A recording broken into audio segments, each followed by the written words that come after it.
지난 4개월 동안 요한일서 1장에서부터 3장까지 강해를 하였습니다.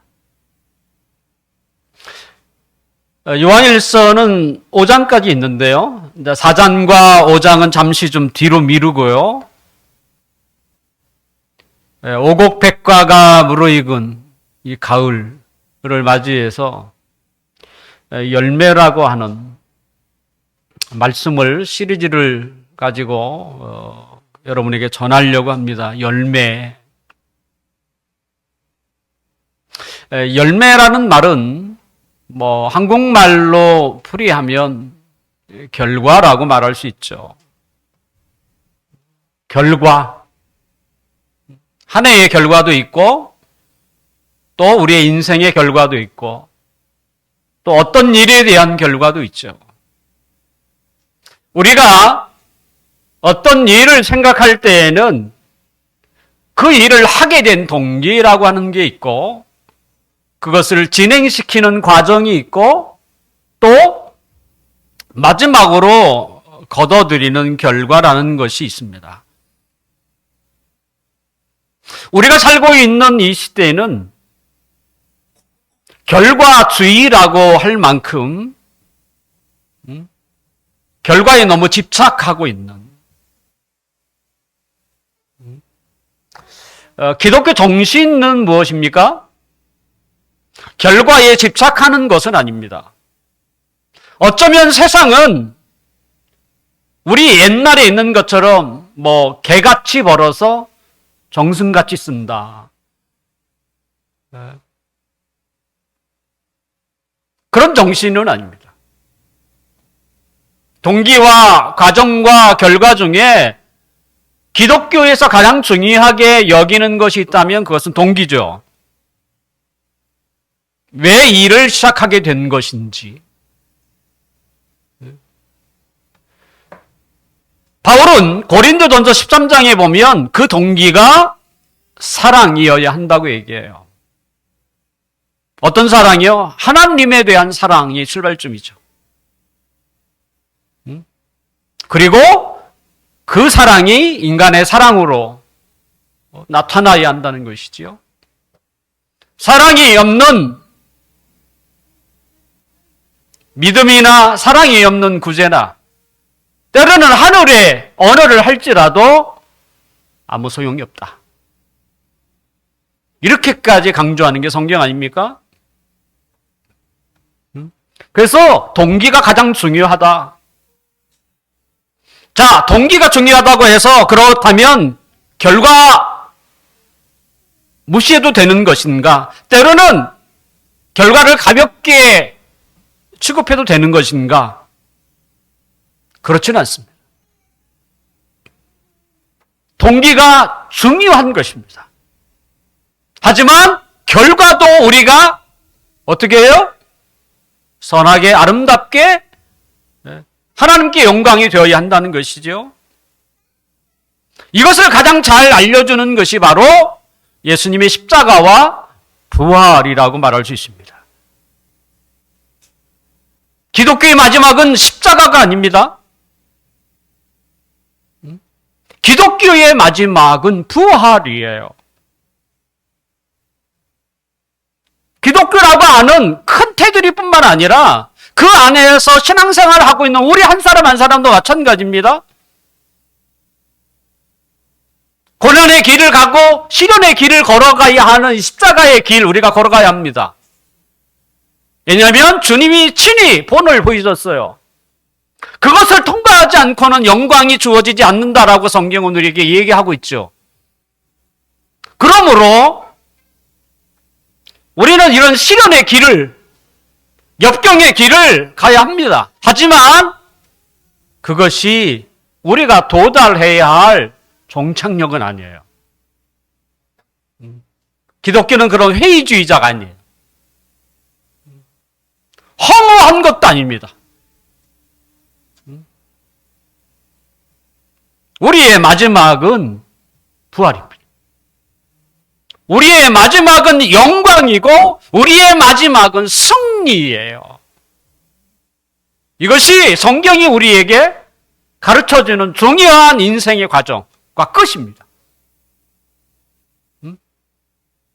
그 과정이 십자가와 고난일지라도 그 마지막은 부활이다. 승리요, 영광이라는 사실. 기쁨이요, 하나님이 받으시는 아름다운 열매라는 사실을 우리는 반드시 기억하고 계셔야 돼요. 지금 현재의 모습이 남이 보기에 찌질할지 모르고 부족하고 천하게 느낄지 모르지만 때로는 시련의 연속일지 모르지만 우리의 끝은 그것이 아니에요. 우리가 하나님 안에서 평생 원칙으로 가지고 있어야 할 것이 그거예요. 나의 마지막은, 이 시련의 마지막은 영광이다. 이 십자가의 끝은 승리라는 사실을 우리가 마음에 기억하고 살면 하나님은 반드시 그 영광을 받으실 것이고 반드시 하나님은 그 승리의 기쁨의 깃발을 올리게 할 거라는 것을 우리가 확신할 수 있기를 바랍니다. 오늘 베드로 사도는 우리가 그리스도인이라고 하면서 열매 없는 것, 열매 없다는 게 뭡니까? 결과물이 없는 거예요.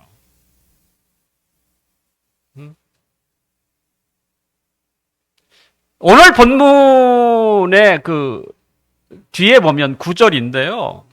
9절에 보면 맹인이라는 말이 나옵니다. 열매 없는 사람은 누구와 같은가? 맹인이라고 얘기해요. 맹인은 눈이 안 보이는 사람 아닙니까? 그저 손을 더듬으면서 그 한 발짝 한 발짝 넘어지지 않게 걸어가는 사람, 그게 시각장애인, 맹인 아닙니까? 멀리 바라보지 못하는 것이죠. 내가 길을 걸어가지만 가야 할 곳을 알지 못하는 사람들, 또한 이 길이 어떤 길이 펼쳐질지, 그리고 이 길의 끝이 어떠할지 잘 모르는 것이죠.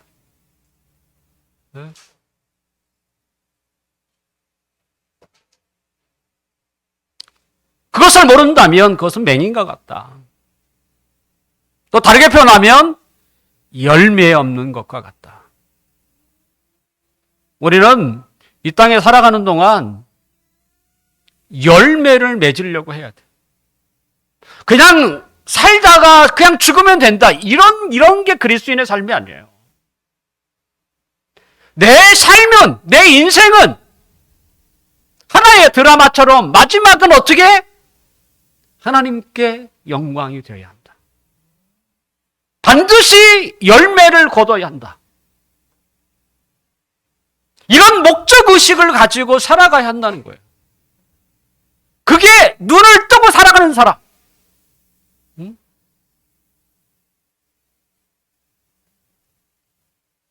하나님은 우리를 어떻게 그리스도인 되게 하셨고 또 우리가 그리스도인 될 때 하나님 우리에게 주신 것이 무엇일까요? 오늘 본문 3절을 함께 읽어보겠습니다. 시작. 그의 신기한 능력으로 생명과 경건에 속한 모든 것을 우리에게 주셨으니 이는 자기의 영광과 덕으로서 우리를 부르신 이를 알므로 말미암음이라. 사도 베드로는 우리가 그리스도인이 된 것은 하나님의 신령한 능력으로 되었다라고 이야기합니다. 우리 성경에는 그걸 신기한 능력이라고 이렇게 표현했습니다. 하나님의 그 신령한 능력이, 그 권세가 우리에게 다가와서 우리로 하여금 그리스도인 되게 했다는 것이죠. 우리는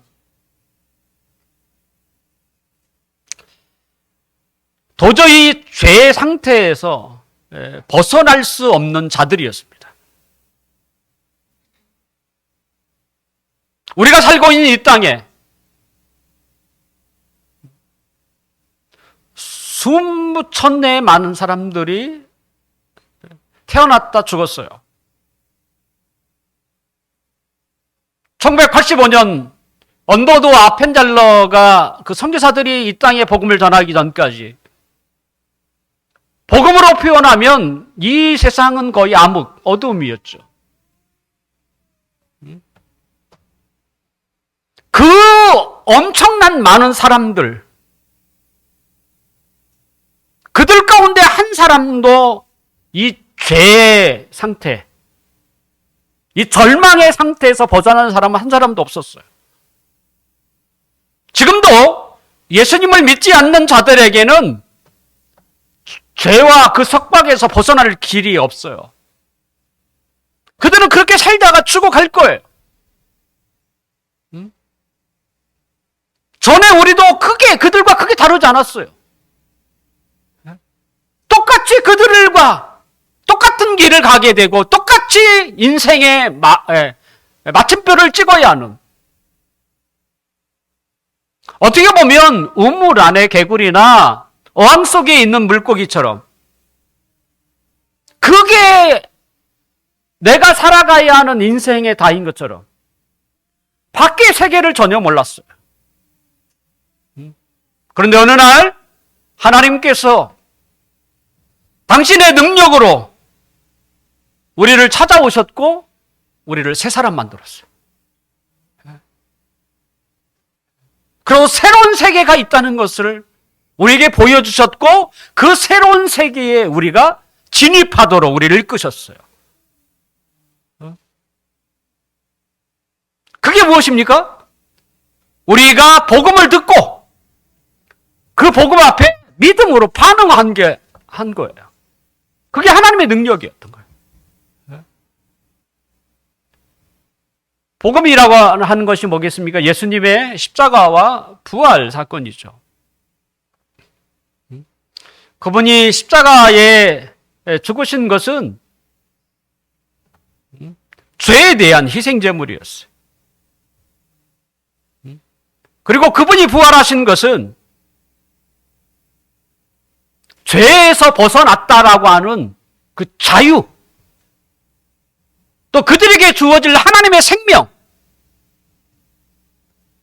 더 나아가 하나님과 교통할 수 있는 모든 혜택에 대한 증거였습니다. 결국 예수님의 부활은 우리의 죄가 사해졌다고 하는 하나의 증거였어요.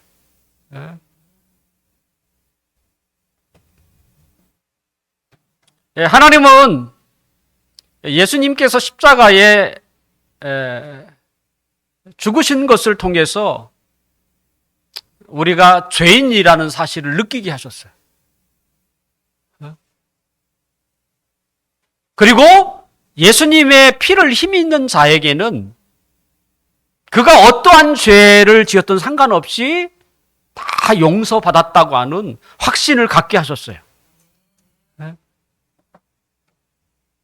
그래서 누구든지 죄에 대한 고백 없이 구원받을 수 있는 사람은 한 사람도 없습니다. 그러니까 나는 죄인입니다라고 하는 고백 없이 신자가 될 가능성은 제로예요.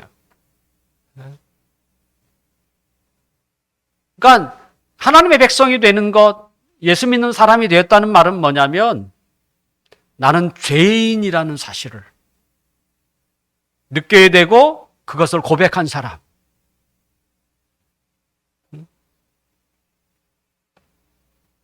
근데 그것을 누가? 모든 사람들이 예수님의 십자가의 사건을 들었다고 해서 자신이 죄인이라고 느끼지는 않습니다. 그런데 우리는, 여기 있는 사람들은 예수님의 십자가의 사건을 들으면서 내가 죄인입니다라고 느꼈던 사람들이에요. 그러니까 예수 그리스도의 십자가를 믿은 사람들이죠. 아, 나의 죄를 위하여 예수님이 십자가에 죽으셨구나라고 하는 것을 믿은 사람들이죠. 이것은 우리의 힘으로 된 게 아닙니다. 하나님의 그 놀라운 능력으로, 이 신기한 능력으로 그와 같은 일이 누구에게 우리 가운데 일어난 일이죠. 네?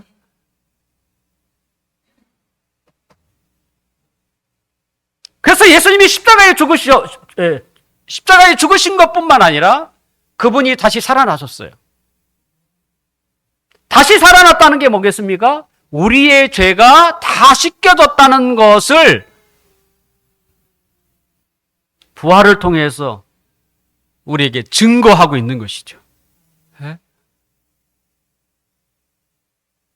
그래서 우리에게 죄에서 자유함을 얻었을 뿐만 아니라 예수님이 가지고 있는 영원한 생명이 우리에게 덧입혀졌어요. 그러니까 우리 안에 예수의 생명이 주입된 것이죠. 이것을 우리는 무엇이라고 부르느냐? 구원이라고 부르는 거예요. 그러니까 단지 물에서 빠진 사람을 건져내는 일이 그런 이야기가 아니에요. 물에서 건져냈다고 할지라도 그 사람은 다시 물속에 들어갈 수 있잖아요. 그리고 그 속에서 죽을 수 있거든요. 예수님은 우리를 죄 가운데서 건져낼 뿐만 아니라 우리에게 영원한 생명을 우리에게 주셨어요. 그래서 다시는 죄의 권세가 우리를 주관하지 못하도록.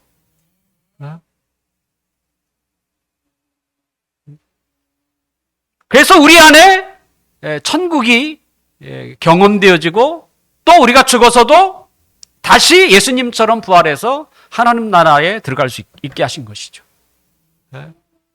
그것이 뭐 때문에? 하나님이 우리를 구원하신 사건 때문에 그와 같은 일이 일어난 것이죠. 그래서 우리는 이 땅에서 살다가 죽을지라도 그 죽음은 잠시 하나의 과정인 거예요. 우리도 예수님처럼 다시 부활해서 하나님 앞으로 가는 것이죠. 왜냐하면 우리 안에 뭐가 있어서? 영원한 생명. 주님이 주신 영원한 생명이 우리 가운데 있어서 우리가 하나님 앞에 갈 수 있는 놀라운 복을 받게 된 것이에요. 근데 우리에게 이런 생명만 부여된 게 아니에요. 또 한 가지 우리에게 주어진 게 있습니다. 오늘 본문 3절에 이야기하는 것처럼 경건에 속한 모든 것이라고 되어 있어요.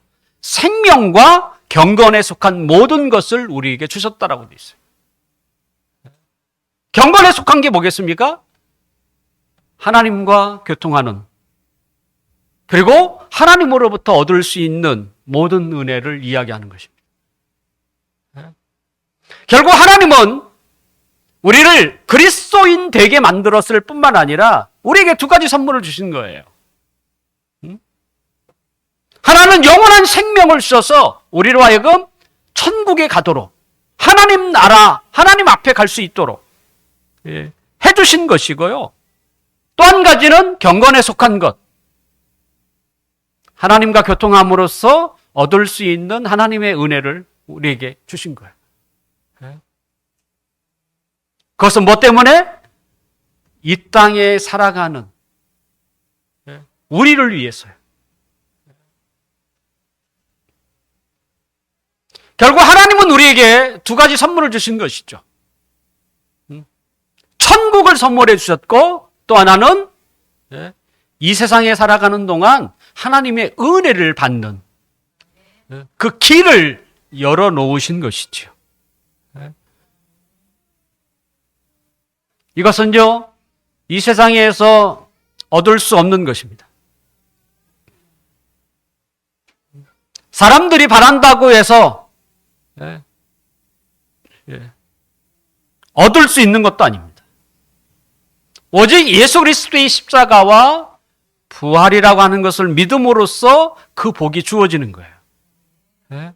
결국 하나님이 주셔야 하는 거예요. 어떤 자에게 이런 복이 주어지는지 우리는 잘 모릅니다.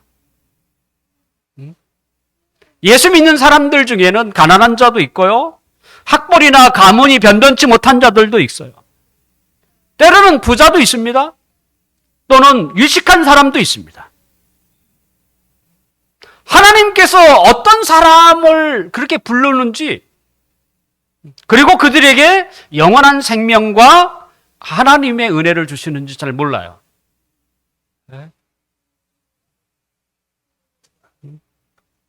내가 왜 하나님의 자녀가 되었는지, 나에게 그럴 만한 조건과 그럴 만한 자격이 있는지 우리는 잘 모릅니다. 하지만 하나님이 우리를 부르셨어요. 그래서 우리를 하여금 눈을 뜨게 했고 영적 세계가 무엇인지를 알게 해주셨어요. 그래서 감사한 거예요. 뭐 때문에 나를 불러서 하나님의 백성으로 삼았는지 그 이유를 몰라. 그렇기 때문에 하나님의 은혜가 너무나 감사한 것이죠. 하나님이 우리에게 주신 복은 하늘에서의 복 뿐만 아니라 땅에서의 복을 주셨어요. 그 옛날 우리 믿음의 선배들은 어떻게 전도했습니까? 예수 믿고 천국 가세요라고 했어요. 근데 그것은 반쪽짜리였습니다. 하나님이 우리에게 주신 것 중에 두 가지 중에 반쪽이었어요. 예수 믿고 천국 가세요. 그건 틀린 말이 아닙니다. 하지만 그것은 반쪽이에요. 지금까지 한국교회가 그 틀에서 벗어나지 못하고 있습니다. 그래서 이 세상의 삶보다는 천국의 삶을 더 중요하게 여겼고 천국만을 바라봤어요. 그래서 이 땅에 조금 힘들면 빨리 이 세상을 떠나 주님 앞에 가려고만 하는 거예요. 우리의 신앙은 좀 균형을 유지해야 합니다. 주님의 재림을 우리가 바라보면서도, 그러니까 하늘의 소망을 보면서도 이 땅에서의 삶을 통해서 하나님 앞에 어떻게 하면 영광을 돌려드릴까? 이거 고민해야 돼요. 우리가 이 땅에서 하나님께 영광을 돌리기 위해서는 무엇이 맺어야 합니까? 그것이 바로 열매라고 하는 거예요. 열매.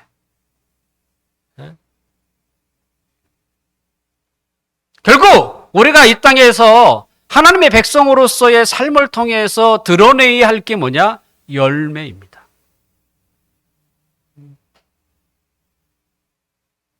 그 열매가 뭐겠어요? 하나님께 영광이 되는 것이죠. 오직 하나님을 기쁘시게 하는 것, 하나님의 마음에 맞는 것, 하나님이 웃으실 수 있는 것, 하나님은 뭘 바라겠어요? 그 열매를 바라보고 있는 거예요.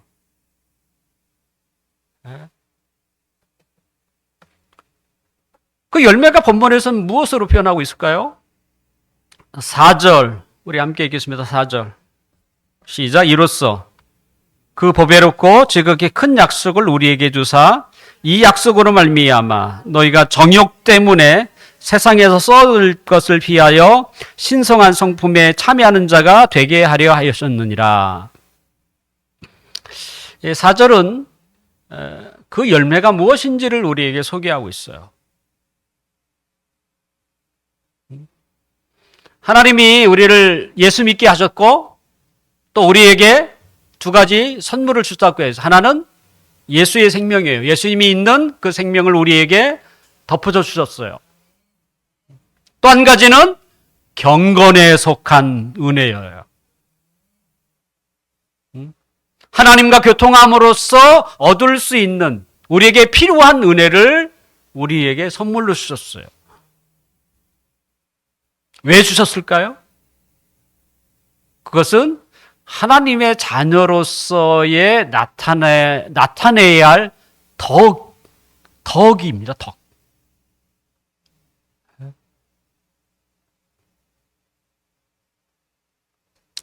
사도는 3절에 보면 하나님께서 영광과 덕으로서 우리를 부르셨다라고 되어 있습니다. 그 하나님의 찬란한 영광과 또 사랑의 덕이죠. 사랑의 덕으로 우리를 부르셨어요. 우리를 위하여 십자가에 죽으시고 부활하신 예수님의 삶 역시, 예수님은 이 땅에 살아가는 동안 율법을 다 지키셨어요. 그 말은 예수님은 덕스러운 삶을 사셨다는 거예요. 하나님이 우리에게 주신 율법은요, 우리로 하여금 덕 있도록 해요. 덕. 결국 우리를 부르신 하나님도 영광과 덕으로서 우리를 부르셨다고 표현하고, 우리가 믿는 예수님도 이 땅에 살아가는 동안 덕스러운 삶을 사셨어요. 덕이라는 게 뭡니까? 덕이라는 것은요, 제가 사전적 의미를 봤더니 이건 인간의 덕입니다. 인간적인 도리를 다 이해하고 올바르고 사려 깊고 또 많은 사람들에게 베풀려고 하는 어진 성품이다, 이렇게 되어 있어요. 그러니까 좋은 말은 다 들어가 있더라고요, 여기에. 네. 결국 우리가 추구해야 할 것이 뭐냐? 덕입니다, 덕. 우리가 살고 있는 이 사회에서는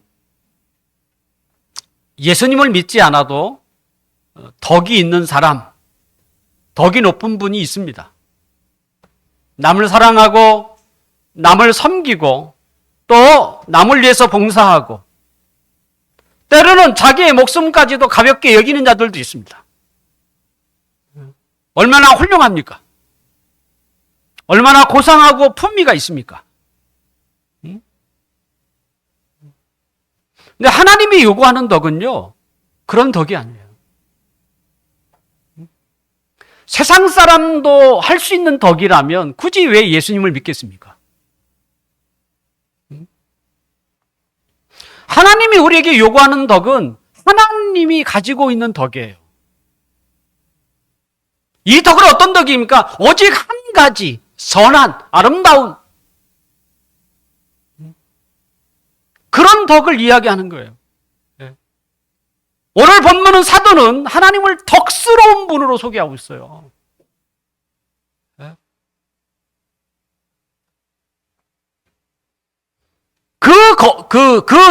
거룩한 그 성품을 주님은, 사도는 덕이라고 표현하고 있는 것이죠.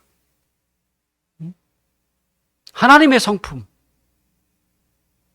그 신성한 성품, 그것을 덕이라고 표현하고 있는 것입니다. 하나님의 성품은요,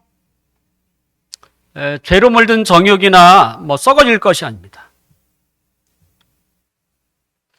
세상에서 이 덕이 있는 사람들은 정말 고상하고 품위가 있고 또 어진 마음을 가진 사람일지라도 그들에게는 그들이 베푸는 덕에는 뭐가 있습니까? 자기아가 있어요. 자기아. 자기를 드러내고자 하는 이 마음이 그 안에 있어요. 그래서 그 덕을 알아주지 않으면 기분 나빠해요.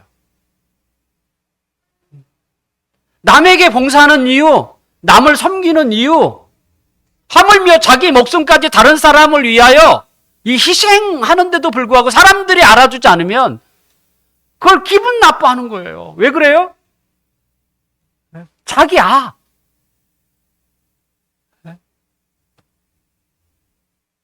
하나님이 요구하는 건 그런 게 아닙니다. 남이 알아주지 않아도 그와 같은 마음을 품는 사람, 그들이 누구겠어요? 그리스도인이죠. 오직 그 마음에 오직 하나님밖에 없는 거예요. 내가 이것을 통해서 하나님을 기쁘시게 할 거야. 사람들이 나를 안 알아도 상관없어.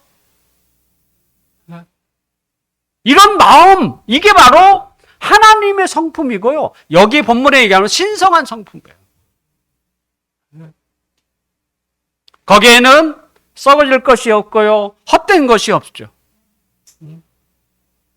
분명 우리 그리스인들도 우리의 그 옛사람이 아직도 죽지 않아서 때로는 남을 위해 섬기고 봉사하고 희생하는데도 불구하고 남이 알아주지 않으면 기분 나쁠 때가 있어요. 그건 왜 그래요? 우리의 옛 성품이, 옛 사람이 우리의 마음을 오염시켜버린 것이죠.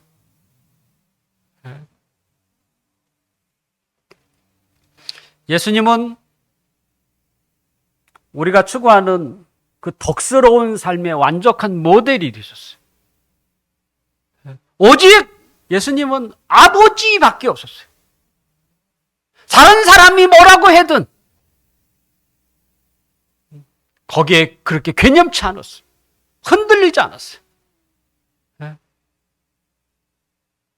오직 하나님이 영광을 받으신다면, 하나님의 뜻을 이루는 것이라면 거기에 그의 모든 시선이 거기에 있었어요.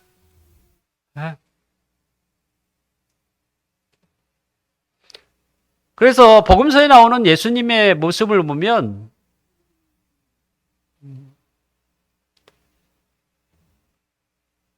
우리가 세상살이 하다 보면 뭐 적당히 살기도 해야 되고 뭐 이런 게 있잖아요. 근데 예수님에게는 그런 게 없어요.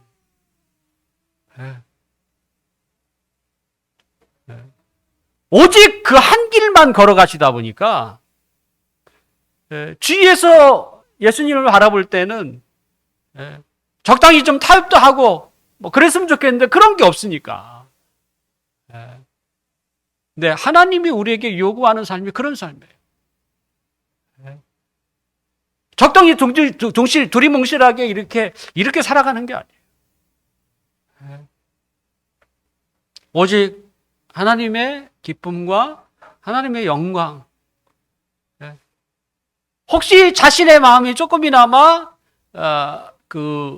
오염이 되면 그것 때문에 가슴 아파하고 하나님 나에게 정결한 마음을 주십시오 라고 기도하면서 다시 그냥 하나님께 집중하는, 이게 지금 사도가 이야기하는 덕이고 신성한 성품에 참여하는 자가 되라는 말이 그런 의미입니다.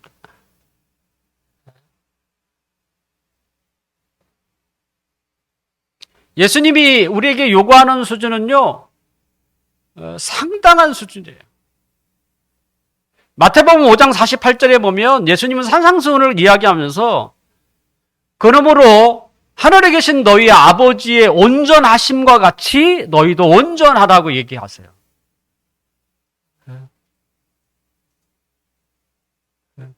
가장 고상한 덕,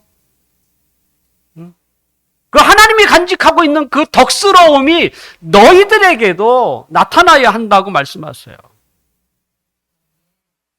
결국 하나님이 우리에게 요구하는 열매는 뭐겠어요? 우리의 성품이에요. 그분의 성품을 닮아가라는 거예요. 어떻게 하면 예수님처럼 예수님이 가지고 있는 성품을 가져갈까? 오로지 다른 게 없어요. 오로지 하나님밖에 알지 못하는 예수님. 오직 그분만을 기쁘게 하려는 것 외에는 관심이 없는 분. 이게 예수님의 삶이에요.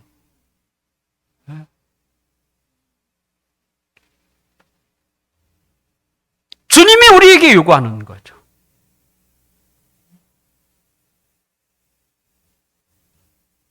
하나님은 그의 이런 성품을 닮아가도록 우리에게 경건에 속한 모든 은혜를 주셨다고 얘기하는 거예요. 그래서 이 세상을 살아가는 그리스도인들에게 가장 필요한 게 뭡니까? 경건에 속한 이 은혜예요. 그러니까 하나님과 교통하면서 하나님을 통해서 주시는 마음, 하나님이 주시는 능력, 이것을 우리가 이렇게 채워갈 때 우리는 점점 어떻게 해요? 이 복스러운 삶을 살게 되는 것이죠. 네? 우리는 흔히 덕 그러면 기독교에서 덕이라는 말을 쓰나? 여러분 놀랄지 모르겠습니다만 오늘 본문은 우리에게 덕에 대해서 이야기해요. 또 실제 5절에 보면 너희는 힘써 너희 믿음의 덕 얘기가 나와요. 예수 믿는 사람에게 믿음이라는 게 있잖아요. 그 믿음에 뭐 하라는 거예요? 덕. 그 다음에 나아가야 할 그 마음이 뭐냐면 덕이라고 얘기하세요. 덕.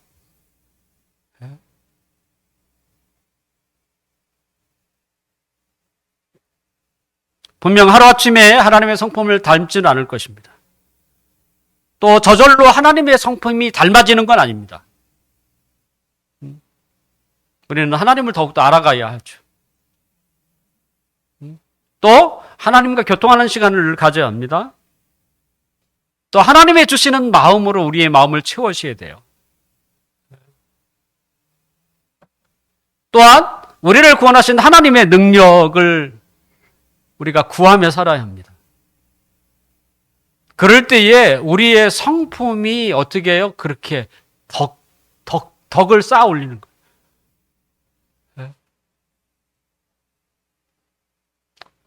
사도는 우리 그리스도인들을 향해서 열매를 맺어야 한다. 그 열매가 뭐냐? 성품이라고 얘기합니다. 성경은 열매라고 표현하는 게 한두 가지가 아닙니다. 우리가 이 열매 시리즈를 통해서 계속 배울 텐데요. 오늘 첫 번째로 다루고 있는 게 뭐냐면 성품이에요. 성품. 누구의 성품이에요? 우리 주위에 훌륭한 사람의 성품이 아니에요. 신성한 성품. 하나님의 성품에 참여하라. 하나님의 자녀들이지 않느냐. 우리의 자녀들이 부모의 성품을 닮아가듯이 하나님의 자녀라면 하나님의 성품을 닮아가야 한다는 것이죠. 그 필요한 은혜를 우리에게 하나님은 공급해 주셨어요. 우리가 예수 믿을 때에. 영원한 생명만 준 게 아니에요. 경건에 속한 모든 은혜를 주셨다고 했어요. 우리로 하여금 하나님 아버지를 닮아가도록 결과적으로 뭘요? 열매를 맺어야 한다는 거예요. 열매, 성품의 열매. 우리의 성품의 열매의 모델은 누굽니까? 예수님이에요. 오직 하나님, 오직 아버지. 다른 사람이 어떻게 보면 융통성도 없고 때로는 타협도 할 줄 모르는 이렇게 말을 할지라도 그런데 흔들리면 세상은 그렇게 살아야 합니다.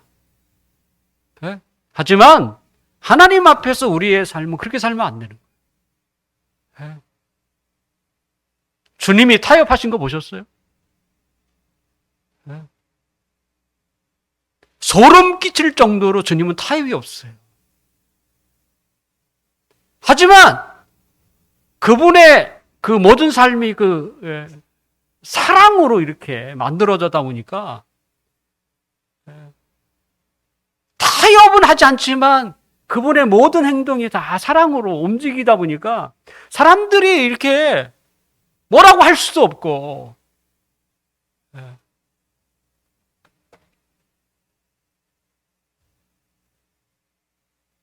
이제 말씀을 마치려고 합니다. 하나님께서 우리를 부르신 것은 열매를 맺기 위해서예요.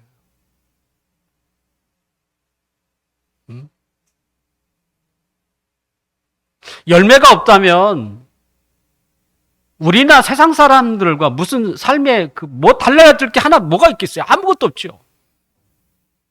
그저 천국에 보내려고? 그렇지 않습니다. 천국에 보내려고 하면 우리 빨리 데려가면 되죠. 왜 이 땅에 남겨놨습니까? 남겨놓을 이유가 없어요, 사실. 천국이 목적이라면. 하나님이 우리를 아직도 살아야 할 날이 많은 우리를 부르신 것은 이 땅에서의 삶이 중요해요.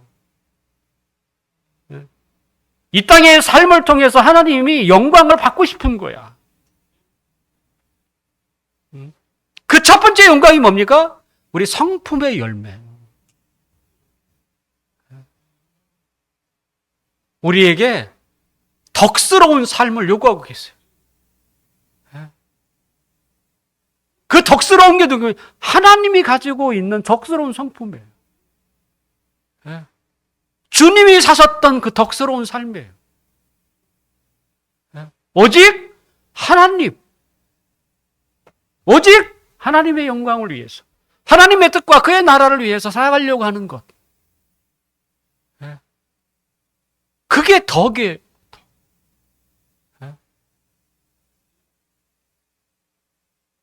그러면 자연적으로 예수님처럼 사랑으로 모든 일을 하겠죠.